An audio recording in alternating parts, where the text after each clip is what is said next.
सत्ताधारी पक्षाकडून वारंवार घराणेशाहीचा मुद्दा उपस्थित केला जातो। आता लोकसभा निवडणुकीकरता भाजपची दुसरी यादी समोर आल्यानंतर घराणेशाहीचा हाच मुद्दा विरोधकांकडून उपस्थित करत भाजपवर निशाणा साधण्यात आलाय।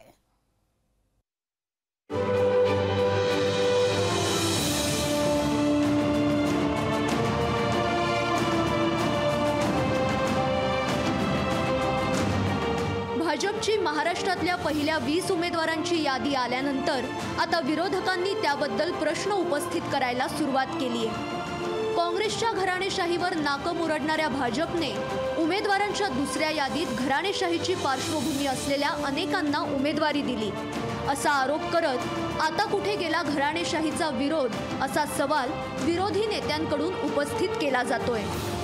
केवळ महाराष्ट्रातल्या पहिल्या यादीकडे पाहत 20 उमेदवारांपैकी 8 उमेदवारांना घराणेशाहीची पार्श्वभूमी असल्याची बाब समोर आली आहे। या उमेदवारांपैकी बहुतेक जण हे राजकारणात गेल्या 15 ते 20 वर्षात स्थिरावले असले तरी त्यांना राजकीय कुटुंबाची पार्श्वभूमी आहे।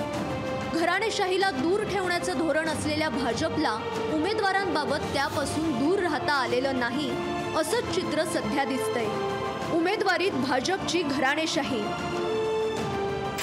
पियुष गोयल उत्तर मुंबई, आई चंद्रकांता गोयल आमदार होत्या, तर वडील वेद प्रकाश गोयल वाजपेयी सरकारमध्ये केंद्रीय मंत्री होते। रक्षा खडसे रावेर, एकनाथ खडसेंची सून। पंकजा मुंडे बीड, गोपीनाथ मुंडे यांची मुलगी। सुजय विखे अहमदनगर, राधाकृष्ण विखे पाटील यांचा मुलगा। हिना गावित नंदुरबार, विजय कुमार गावितांची मुलगी। भारती पवार दिंडोरी, एटी पवार यांची सून। अनुप धोत्रे अकोला, संजय धोत्रे यांचा मुलगा। रणजित सिंह निंबाळकर माढा। नेमका हाच मुद्दा विरोधकांकडून उपस्थित केला जातोय।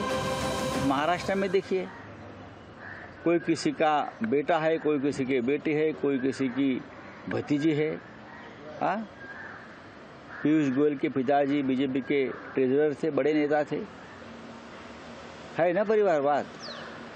और कितने नाम ले लूँ, बहुत नाम है। केवळ विरोधकांकडूनच नाही तर महायुतीत बंडाचं निशाण फडकवणाऱ्या नेत्यांकडूनही घराणेशाहीचा मुद्दा उपस्थित केला जातोय। पूर्णपणे घराणेशाही संपवली पाहिजे हा आदरणीय पंतप्रधान नरेंद्र मोदींचा जो कन्सेप्ट आहे, देशभरात लोकशाहीला धोका आहे घराणेशाही, ती संपवली पाहिजे। एरवी घराणेशाहीचा मुद्दा उपस्थित करणाऱ्या सत्ताधारी पक्षानेच घराणेशाहीला खतपाणी घातल्यानं विरोधकांना आयता मुद्दा मिळालाय।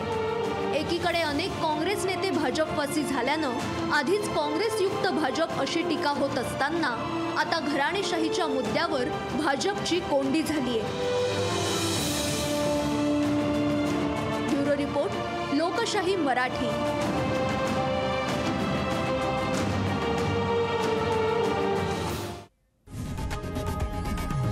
लोकशाही मराठी ऐका, पहा, जागरूक रहा।